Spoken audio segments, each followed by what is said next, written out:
आप देख रहे हैं CP24 न्यूज। हाथरस में नगर पालिका बोर्ड की बैठक में आज जमकर हंगामा हुआ। सभासदों ने क्षेत्र में विकास के कार्य न होने और जन समस्याओं पर ध्यान न देने का आरोप लगाया है।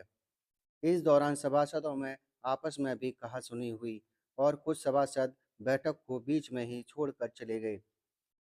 शोरगुल और हंगामे के बीच नगरपालिका बोर्ड की बैठक में कुछ प्रस्ताव पास हुए। आज हाथरस नगर पालिका में नगर पालिका अध्यक्ष श्वेता दिवाकर की अध्यक्षता में नगर पालिका बोर्ड की बैठक हुई।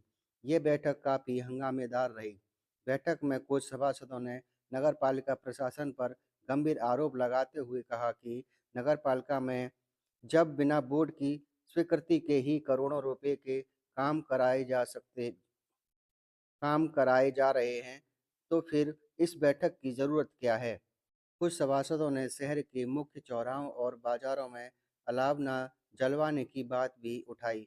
कुछ सभासदों ने भ्रष्टाचार के आरोप भी लगाए। सभासदों का ये भी कहना था कि नगर पालिका के कुछ अधिकारी उनको फ़ोन तक नहीं उठाते। बैठक के दौरान सभासदों में आपस में भी तीखी नोक-झोंक हुई। ऐसे में कुछ सभासद बैठक भी बीच में ही छोड़कर चले गए।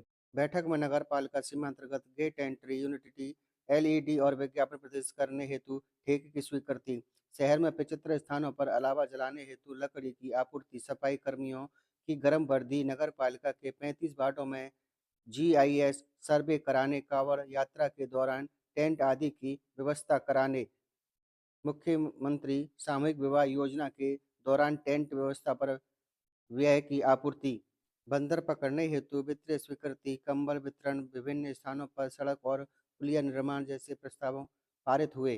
जिस तारीख से कैलेंडर बदले जाते हैं, तो नया साल शुरू हुआ। नए साल में ही हमारी 2025 की पहली बोर्ड बैठक थी। उसमें सभी सभासदों को मैं बहुत बहुत बधाई दूंगी। सबों ने बहुत अच्छे से अपना परफॉर्मेंस दिया। लेकिन बोर्ड बैठक का मतलब यही होता है कि सदन में जब तक हल्ला गुल्ला ना हो, जब तक लोग अपने विचारों का आदान प्रदान नहीं करें, तो वो भी नहीं दिखाई देता है कि बोर्ड बैठक हुई। लेकिन उसमें सभ्यता, उसमें डिसिप्लिन, अपनी बातों को तरीके से रखना और संबंधित अधिकारी से उन सवालों का जवाब लेना, ये बहुत इंपॉर्टेंट है। तो इन सब चीज़ों का ध्यान रखते हुए आज हमने जो बोर्ड बैठक थी, उसमें लगभग हमारे सभी 8-9 प्रस्ताव थे, जो कि हमारे सब पास हुए, सब सम्मति से। इसमें विशेष रूप से एक बंदर पकड़े जाने का प्रस्ताव था, उस पर विचार किया गया। कंबल और अलाव, जो हमारे कंबल आएंगे बढ़ने के लिए, जो शीतलहर में जो बहुत ज़रूरी है, तो उन पर चर्चा हुई, प्रस्ताव हमारे पास हुए। और अलाव जलाए जाएंगे, उसमें विशेष रूप से हमारे चर्चा सदन में चर्चा हुई। और साथ में हमारे जो 10 प्रमुख सड़कें बनेंगी, उस पर चर्चा की गई। तो सभी सर्वसम्मति से पास लकड़ियों की व्यवस्था की गई है। देखिए, हमारे GI सर्वे के अनुसार हमारे जो वार्ड है वो बढ़ गए हैं।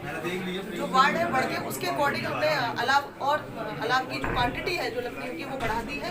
तो सभी वार्डों में बराबर तरीके से जो लकड़ियाँ, जो हमारे माननीय सभासद कह रहे थे, उनकी बातों को ध्यान में रखते हुए सभी वार्ड में तरीके से और इक्वल क्वांटिटी में लकड़ियाँ डाली जाएंगी। बंदरों को छोड़ने की कहाँ जगह चली थी है? नहीं, वो हमारा जो अब हमारा टेक्निकल तरीके से जो हमारा बोर्ड बैठक में पास हो गया है, उसका जो बाकी बचा हुआ काम है वो डिस्ट्रिक्ट फॉरेस्ट ऑफिसर के वन विभाग के अंतर्गत आता है। इससे हमारे को NOC मिल जाएगी, तो हम बंदर को छोड़ने का जो कार्य है उनके तहत उनके आज्ञा के अनुसार कर पाएंगे।